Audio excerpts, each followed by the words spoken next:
gracias, Constanza.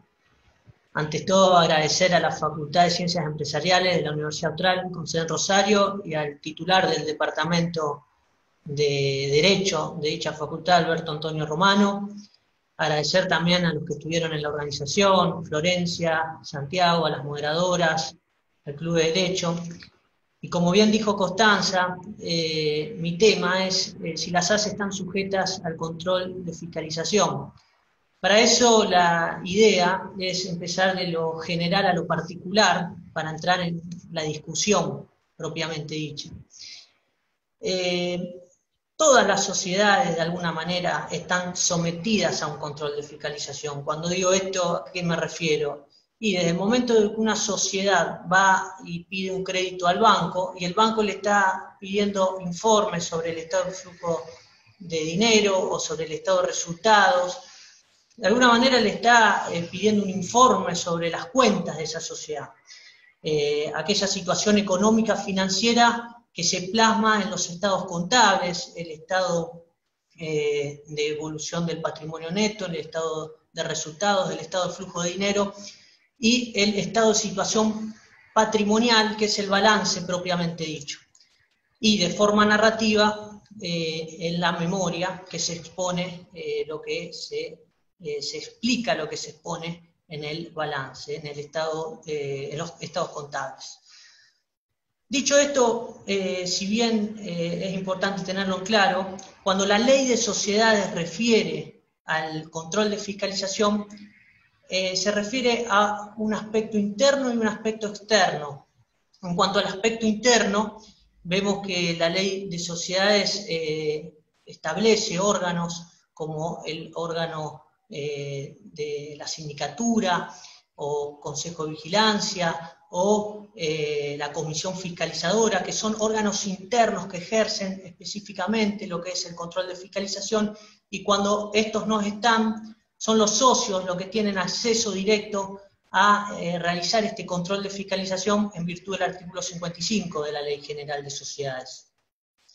Desde el aspecto externo, el control de fiscalización, cuando nos referimos a este, es el que la ley de sociedades le asigna a la autoridad de contralor.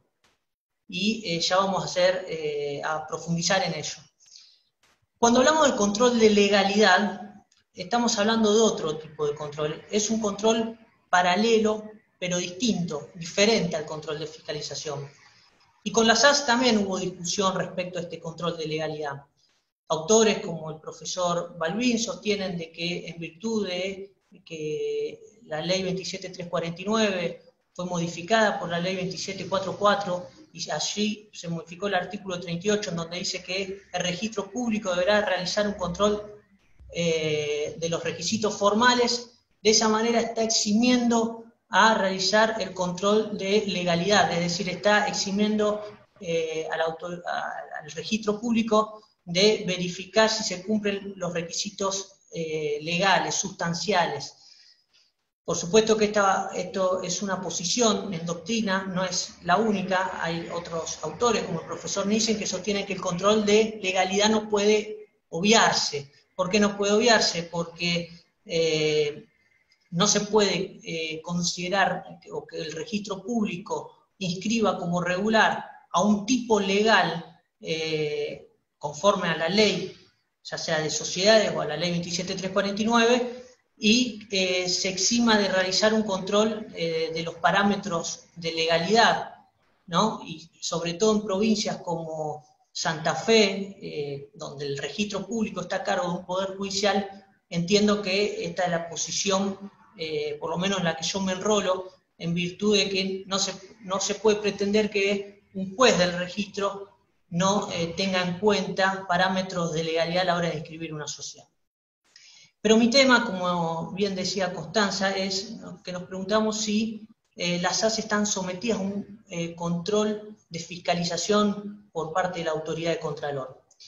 Y para eso lo primero que hay que ver es la ley 27349, la ley que regula las SAS. Allí, en ningún momento, en el articulado de dicha ley, se menciona la autoridad de Contralor. ahí en ningún momento se menciona a un control de fiscalización. La ley de fondo que regula las SAS no lo menciona.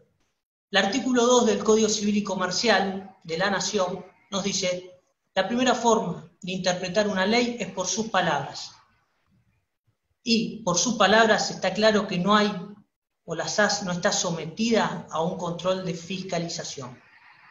Distinto es el caso de una sociedad anónima o de una sociedad en comandita por acciones, que el artículo 167 de la Ley General de Sociedades, que refiere a la sociedad anónima, establece que la documentación deberá presentarse ante la autoridad de Contralor para que verifique los requisitos legales y fiscales. Lo estoy diciendo expresamente el artículo 167. El 316 de la Ley General de Sociedades remite a las disposiciones de la sociedad anónima, por lo tanto se aplica supletoriamente. Entonces, ¿con esto qué quiero decir? Que el supuesto contemplado en la sociedad anónima y en la sociedad en comandita por acciones es distinto al que está establecido en la Ley 27.349. Allí sí expresamente la ley habla de autoridad de contralor, habla de el control de fiscalización. Además, tengamos en cuenta que cuando se regularon estos artículos, cuando se crea la Ley de Sociedades Comerciales, en el año 1972, y en virtud de eso se han creado en la provincia de Santa Fe, por ejemplo, en 1973, la Inspección General de Personas Jurídicas mediante la Ley 6926.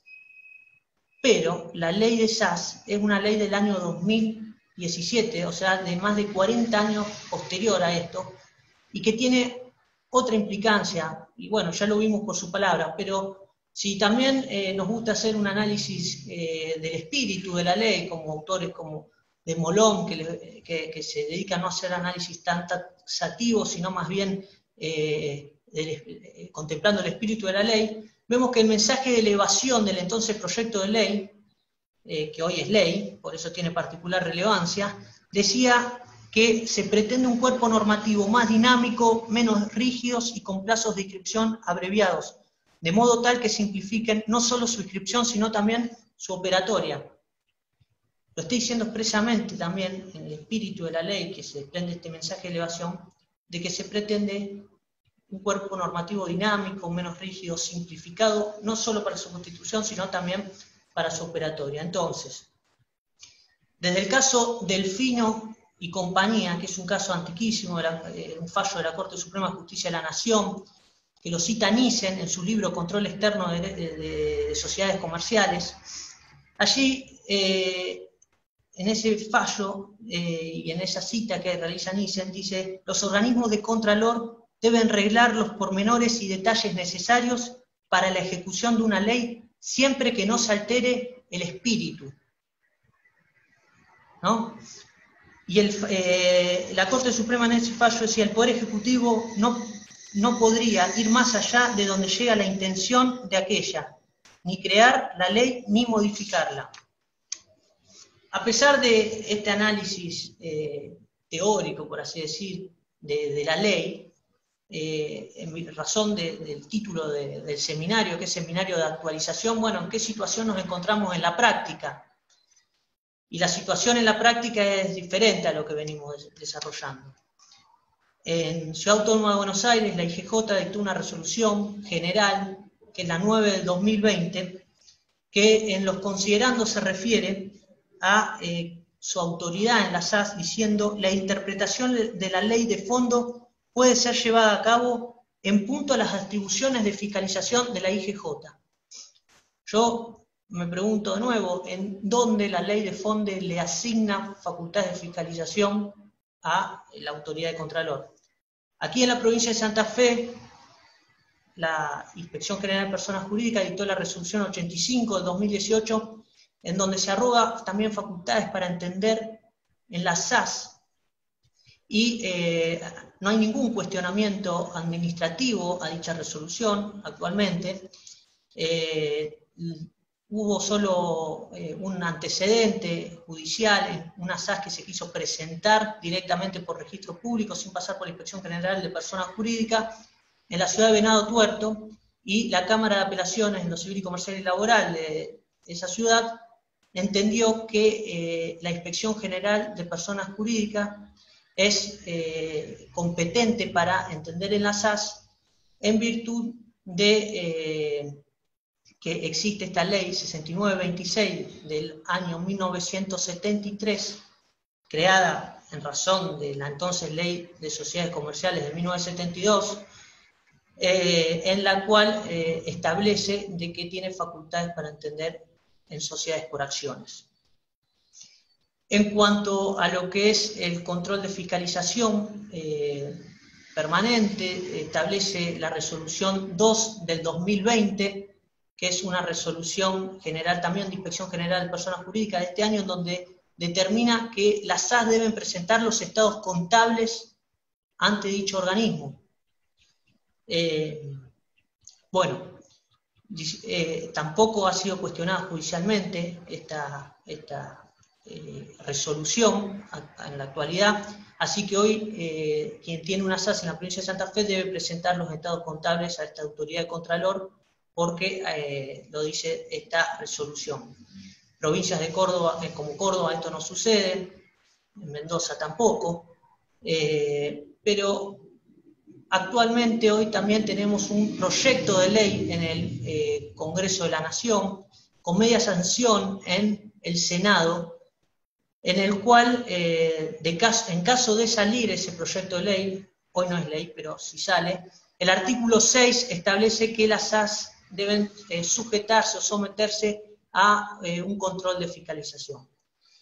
Bien, eso actualmente no es ley. Si es ley, estaríamos ante otra situación. Por lo tanto, estas resoluciones administrativas de las autoridades de Contralor las considero que se están extralimitando en el ejercicio de sus funciones en virtud de lo dispuesto por la ley de fondo. Ahora bien, también para hacer un análisis práctico, ¿cuál es la utilidad de presentar los estados contables ante la autoridad de Contralor? Hoy sabemos que existe un sistema de información integrado en el siglo XXI, donde tenemos acceso a la información de manera inmediata, donde vemos en el Banco Central de la República Argentina las operaciones de una sociedad con los distintos bancos que operan en la República, donde en el año 2000 se creó por ley la Unidad de Información Financiera, donde tenemos también que ejercen un control de fiscalización, y donde tenemos también la FIP, que todas las sociedades tienen que presentar ante la FIP de forma anual los estados contables, y además esos estados contables se presentan a la FIP, deben adecuarse a las resoluciones técnicas de los consejos profesionales de ciencias económicas, deben ser presentados y firmados por un auditor, y la FIP tiene facultades sancionatorias de establecer multas. Es la FIP quien otorga un quit a la sociedad, quien la permite operar en el mercado y le otorga una clave fiscal. Entonces, en razón de esto, ¿qué sentido tiene exigirle este trámite, que es un exceso formal, burocrático, a la SAS, teniendo en cuenta estos organismos administrativos que ya de por sí tienen facultades y entienden en las operatorias de las sociedades? Por eso, para ir concluyendo y no excederme en el tiempo, quisiera que evitemos convertir lo simple, lo fácil, en algo difícil, rígido, propio de estructuras del siglo pasado. Gracias.